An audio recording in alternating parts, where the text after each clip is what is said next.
नमस्कार, good morning. Virat classes के YouTube channel में फिर से आप लोगों का एक बार स्वागत है। और पिछले क्लास में हम लोग सर्वोच्च न्यायालय पढ़े थे, उच्च न्यायालय उसमें बाकी है पढ़ाना। तो आज चूँकि होमवर्क था आप लोग को विधानसभा, तो विधानसभा पहले हम आप लोगों को पढ़ा देते हैं, अगले क्लास में हम उच्च न्यायालय भी पढ़ा देंगे। तो आइए विधानसभा के बारे में अच्छे तरीके से जानिए और इसमें क्या किस तरह का सवाल पूछे जाते हैं एग्जाम में, इस पर भी हम बात करेंगे। तो आइए विधानसभा, देखिए विधानसभा जानने से पहले आप ही जानिए विधानमंडल। विधानमंडल चल नहीं रहा, स्केल लगता है बढ़िया। विधानमंडल, विधानमंडल देखिए विधानमंडल की अगर हम बात किया जाए तो विधानमंडल के 3 अंग होते हैं। जैसे आप लोग पढ़े थे कि भारत की जो संसद है, भारत की जो संसद है उसके 3 अंग है, लोकसभा, राज्यसभा, राष्ट्रपति। ठीक उसी प्रकार अगर हम विधानमंडल की बात किया जाए तो इनके भी 3 अंग हैं। जैसे राज्यपाल है, राज्यपाल हैं, विधानसभा है, विधानसभा है और विधान परिषद है।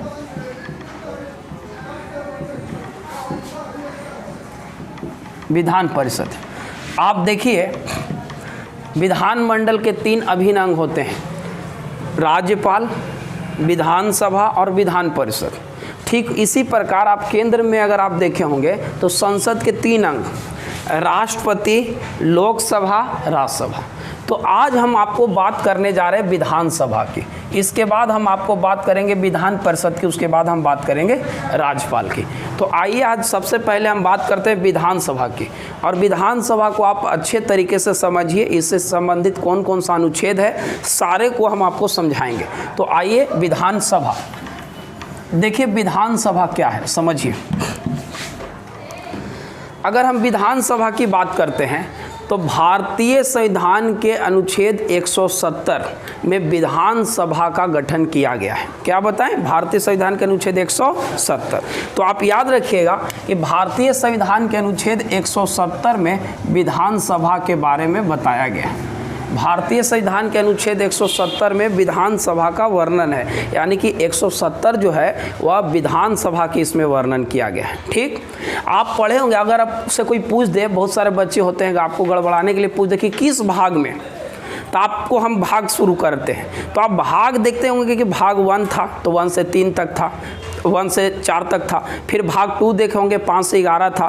फिर भाग 3 देखे होंगे मौलिक अधिकार 12 से 35 तक था। भाग 4 है तो आप भाग 4 को आप देखिएगा तो 35 से मतलब 36 से 51 तक है। 4 के क है मौलिक कर्तव्य है, वह केवल 51 क में है। उसके बाद 5 भाग में आप क्या देखे थे? 51 से 151 तक ना देखे थे। अगर आप पढ़े होंगे संविधान तो आप उसमें देखे होंगे कि भाग 5 जो है उसमें 51 से 151 के बीच है। तो वही उस आप बताइए 151 के बीच है 5, लेकिन आप देखिए यहाँ कितना है 170। तो उसके आगे एक बार आओ आप जाइए, 51 से शायद था 151 या 252 तक था शायद 5 में, आप देखे होंगे। चलिए उसको आप देख लीजिएगा। आज हम बात करें विधानसभा की। आप केंद्र में जिस तरह से देखे होंगे कि लोकसभा होता है, ठीक उसी प्रकार राज्य में विधानसभा होता है। विधानसभा का सदस्य किसी भी व्यक्ति को बनने के लिए उसकी न्यूनतम आयु 25 वर्ष होनी चाहिए। यानी विधानसभा का सदस्य आपको अगर बनना है तो आपकी आयु कम से कम कितने वर्ष होनी चाहिए? 25 वर्ष। कोई भी व्यक्ति विधानसभा का सदस्य कब बन सकता है? जब उसकी आयु 25 वर्ष होनी चाहिए। विधानसभा एक निम्न सदन है, याद रखिएगा, विधानसभा निम्न सदन है। जैसे आप केंद्र में पढ़े थे लोकसभा निम्न सदन है, और इसी प्रकार जो विधानसभा है इसे निम्न सदन कहा जाता है, लोअर हाउस कहा जाता है।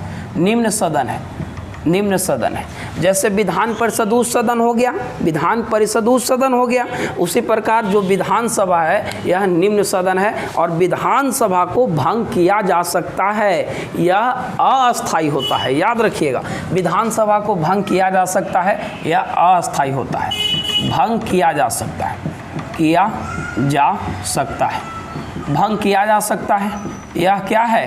अस्थायी होता है, यह अस्थायी होता है। अब आपके मन में एक प्रश्न आ रहा होगा कि सर आप कहें कि विधानसभा भंग किया जा सकता है, कैसे भंग होता है, क्या हो जाता है कि विधानसभा भंग होता है? तो आप थोड़ा सा समझिए विधानसभा भंग क्यों होता है। विधानसभा भंग होने का दो मुख्य कारण है। पहला कि अगर किसी राज्य के मुख्यमंत्री अगर अपना इस्तीफा दे दिया तो विधानसभा भंग हो गया।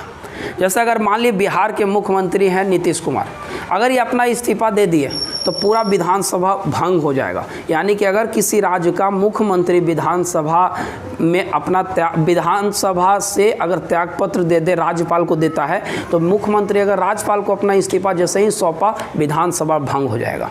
विधानसभा और कब भंग होता है? विधानसभा सुनिए, जैसे अगर आपको कोई कहे कि जैसे आप देखिएगा चुनाव होता है, ठीक है, जब चुनाव होता है, मान लीजिए बिहार में चुनाव हुआ, अभी चुनाव होने वाला है, 243 सीट पे चुनाव हुआ, तो आपको मुख्यमंत्री के लिए आधा से एक अधिक चाहिए, 122 सीट चाहिए।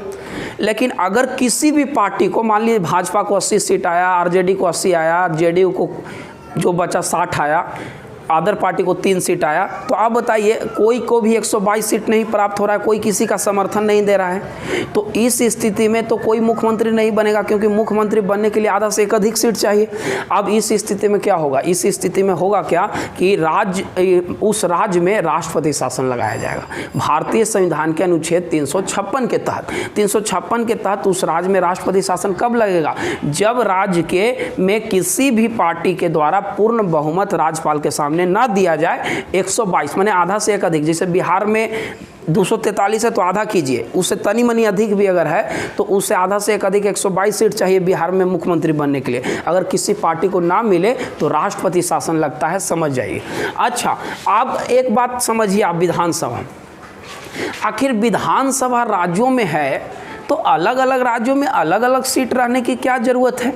बिहार में 243 सीट है, यूपी में 403 सीट है, बंगाल में 294 सीट है, सब राज्यों में अलग अलग है। इसका क्या रीज़न है? तो देखिए, भारत में जो विधानसभा की संरचना है वह निश्चित किया गया था जनसंख्या के आधार पे, कि जिस राज्य की जनसंख्या ज़्यादा होगी उस राज्य में विधानसभा की सीटों की संख्या ज़्यादा होगी, और जिस राज्य की जनसंख्या कम होगी उस राज्य में विधानसभा की सीटों की संख्या कम होगी। यानी कि अगर हम राज्य की बात करें तो देखिए, यह निश्चित कब किया गया कि जनसंख्या के आधार पर विधानसभा की सीटों का बंटवारा होगा?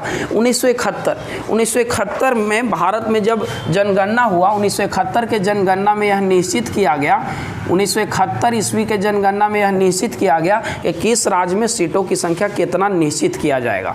और इसके बाद 84वां संविधान संशोधन जब भारत में हुआ 2001 में, तो यह निश्चित किया गया कि किसी भी राज्य के विधानसभा की सीटों की संख्या 2026 तक बढ़ाया नहीं जा सकता है, ना लोकसभा की सीटों की संख्या भी नहीं बढ़ाया जा सकता है। तो आप याद रखिएगा, 84वां संविधान संशोधन के तहत यह निश्चित किया गया कि किसी भी राज्य के विधानसभा की सीटों की संख्या 2026 तक बढ़ाया घटाया नहीं जाएगा। याद हो गया होगा कि 2026 तक केवल संविधान संशोधन के तहत 84वां। और कब निश्चित किया गया कि जनसंख्या के आधार पर सीटों का बंटवारा होगा? 1971 की जनगणना जब देश में हुआ उसके बाद यह निश्चित किया गया। अब सुनिए थोड़ा सा, भारत में अलग अलग राज्यों में विधानसभा की सीटों की संख्या अलग अलग है। तो देखिए, कोई भी राज्य में विधानसभा की सीटों की संख्या अधिक से अधिक 500 हो सकती है, 500 से ज़्यादा नहीं होना चाहिए, और कम से कम 60 होना चाहिए। लेकिन 3 राज्य हैं अपवाद में भी कि जहां 60 से कम सीट है फिर भी वहाँ जो है विधानसभा है। तो आप इस पर भी हम बात करेंगे। तो चलिए, यानी विधानसभा की सीटों की संख्या अधिकतम 500 होनी चाहिए। अधिकतम कितना होना चाहिए? 500। अधिकतम होना चाहिए 500, और न्यूनतम कितना होना चाहिए? 60। न्यूनतम होना चाहिए, न्यूनतम 60 होना चाहिए।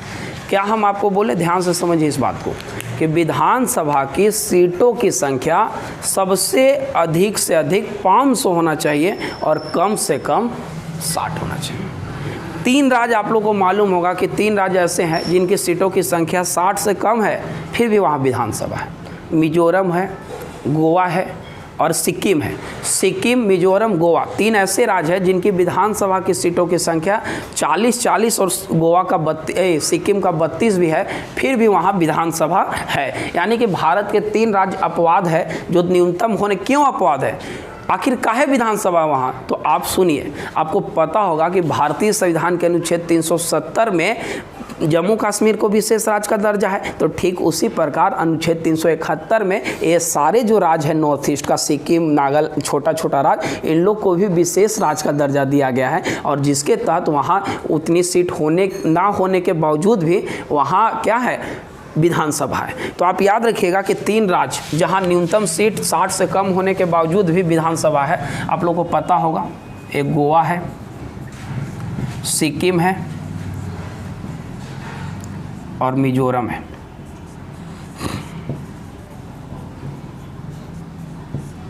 मिजोरम, गोवा, सिक्किम। थोड़ा सा पुश करो तो राजेश। आइए देखिए, जैसे मिजोरम, हम क्या आपको बताएं, हम आपको ये बताएं कि अधिक से अधिक सीटों की संख्या 500 होनी चाहिए और कम से कम कितना होना चाहिए, 60 होना चाहिए। 3 ऐसे राज्य हैं जिनके पास इतना सीट ना होने के बावजूद भी वहाँ विधानसभा है। जैसे मिजोरम में 40 है, गोवा में 40 है और सिक्किम में 40 है। अब आइए, अब थोड़ा सा एक बात समझिए, जो विधानसभा होता है इसके सदस्यों का कार्यकाल 5 वर्ष का होता है। विधानसभा के सदस्यों का कार्यकाल कितने वर्ष का होता है, 5 वर्ष का। विधानसभा के जो सदस्य होते हैं इनका कार्यकाल 5 वर्ष का होता है। अब कभी कभी देखे होंगे, क्या देखे होंगे कि कुछ कुछ ऐसा सीट होता है जो आरक्षित होता है। जिसे आप हाजीपुर देखिए, वहाँ से कोई भी जनरल समान वर्ग के लोग या ओबीसी खड़ा नहीं हो सकता है। चुनाव में कौन खड़ा होगा, जो SC ST होगा वही खड़ा होगा। तो आप देखे होंगे कि विधानसभा में भी सीटों की संख्या आरक्षित किया गया है। अब काहे आप देखते होंगे कि जो हाजीपुर उसमें से रामविलास पासवान खड़ा होते हैं या ओकर बेटा खड़ा होता है, कोई सामान्य जाति के लोग खड़ा नहीं होते हैं। क्यों, क्या रीज़न है? रीज़न ये है कि भारत में कुछ सीटों की जो कुछ सीट है बिहार के विधानसभा के, सारे राज्यों के विधानसभा के सीटों की संख्या आरक्षित किया गया है। यानी कि भारतीय संविधान के अनुच्छेद 332 के तहत 2 अनुच्छेद 332 और अनुच्छेद 333, अनुच्छेद 332 के तहत ST SC के लिए सीटों को सुरक्षित रखा गया है। याद रखिएगा, ST SC के लिए 333 क्या है?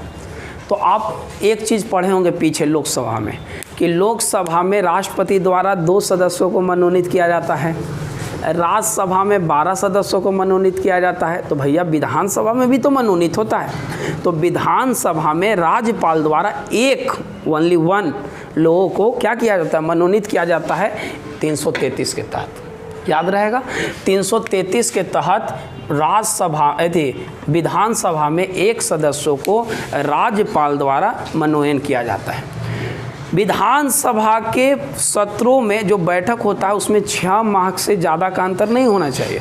विधानसभा के 2 बैठकों में 6 माह से ज़्यादा का अंतर नहीं होना चाहिए। याद रखिएगा, विधानसभा के 2 बैठकों के बीच 6 माह से ज़्यादा का अंतर नहीं होना चाहिए।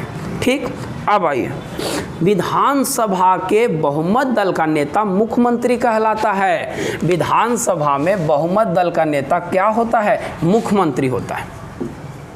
मुख्यमंत्री होता है। विधानसभा में बहुमत दल का नेता क्या होता है, मुख्यमंत्री होता है। विधानसभा में बहुमत दल का नेता मुख्यमंत्री होता है। देखिए, भारत का 2 केंद्र शासित प्रदेश ऐसा है जहाँ पर विधानसभा है, केवल 2। कौन कौन है भाई? तो एक दिल्ली है, सब कुछ जानता है, एगो पुदुचेरी है। तो ये दोनों ऐसे केंद्र शासित प्रदेश है, यानी कि भारत में 2 ऐसे केंद्र शासित प्रदेश है, दिल्ली और पुडुचेरी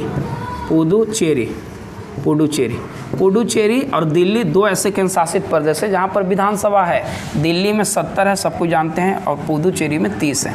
यानी कि कहने का मतलब कि भारत का 2 ऐसा राज्य है, 2 ऐसा केंद्र शासित प्रदेश है जो केंद्र शासित प्रदेश होने के बावजूद वहाँ पर विधानसभा है। कोई दिक्कत? अच्छा, विधानसभा जो है इसको भंग करने की ताकत किसके पास है? तो भंग करता है राज्यपाल, अपने मन से नहीं, बिल्कुल नहीं।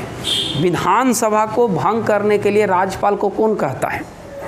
विधानसभा को भंग करने के लिए राज्यपाल को मुख्यमंत्री कहता है कि लीजिए हम मुख्यमंत्री नहीं रहेंगे, तो जैसे ही इस्तीफा मिलता है राज्यपाल को, राज्यपाल घोषणा कर देता है विधानसभा भंग हुआ।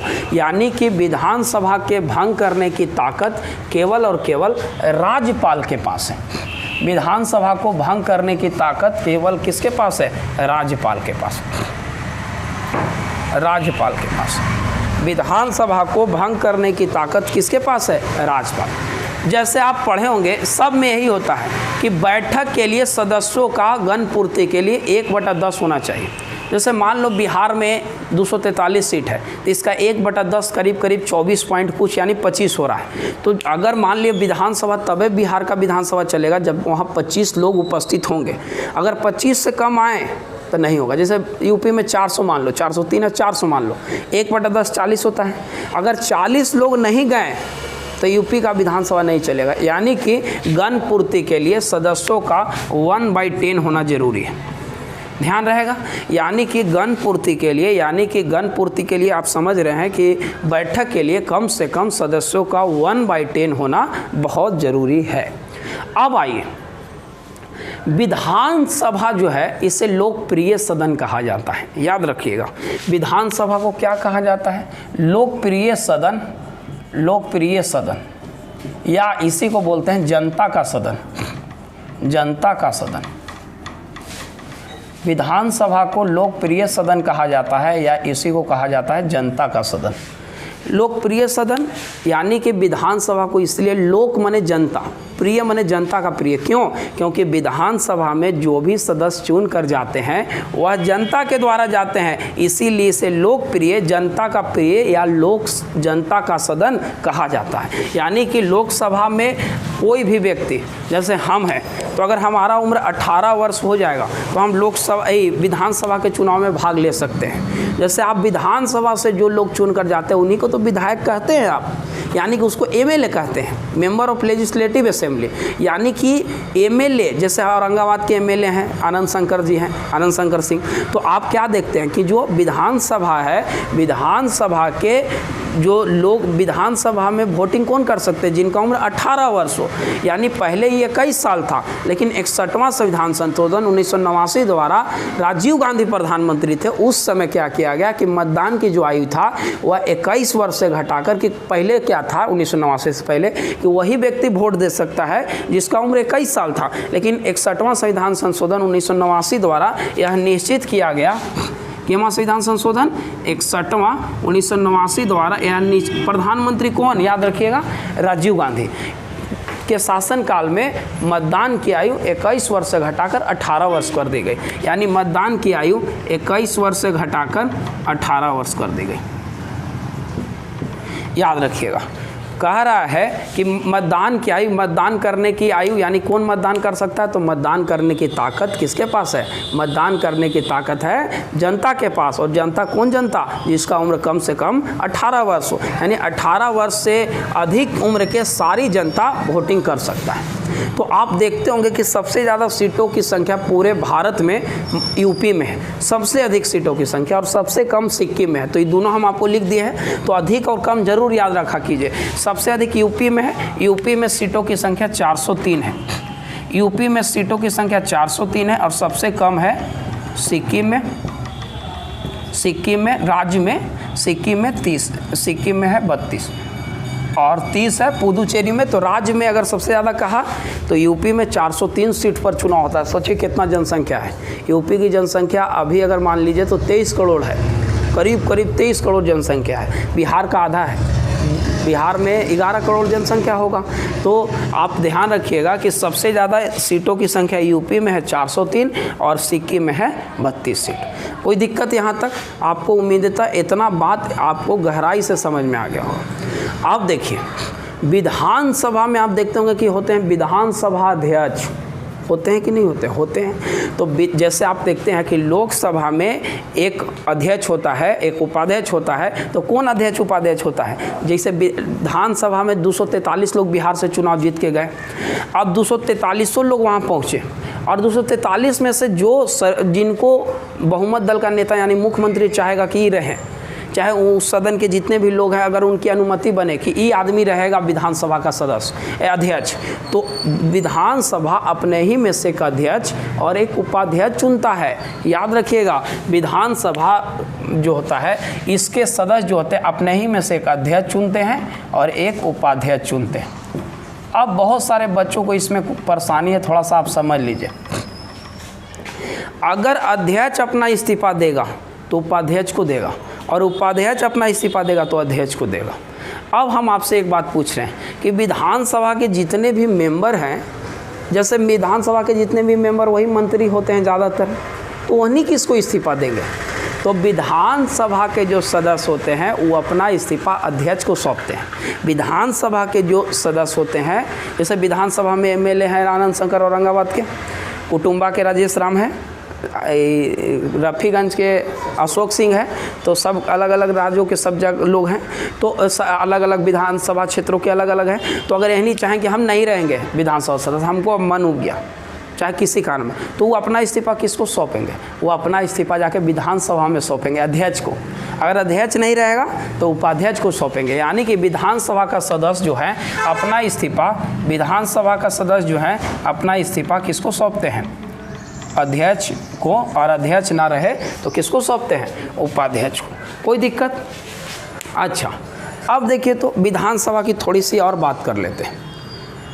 विधानसभा जो होता है, विधानसभा जो होता है यह एक ऐसा सभा होता है, यह एक ऐसा सभा होता है, मान ली किसी भी व्यक्ति को विधानसभा का सदस्य बनना चाहिए, तो उसके अंदर क्या क्या क्राइटेरिया होने चाहिए?